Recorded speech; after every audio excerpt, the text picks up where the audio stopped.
Yay, I'm finally back! So the reason why I didn't make a video in such a long time is this!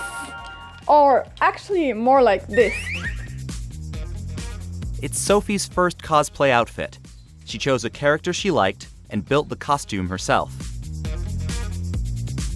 I designed this costume myself, and for those of you who don't know, it's a Twi'lek from Star Wars. Making a costume like this is a lot of work and usually takes a long time.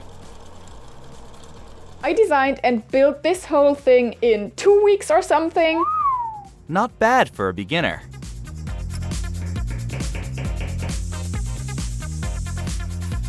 So yeah, I finally did my first cosplay. And I actually designed this for Comic-Con Germany in Stuttgart in June. It was on my birthday. People wanted to talk to me and take pictures with me.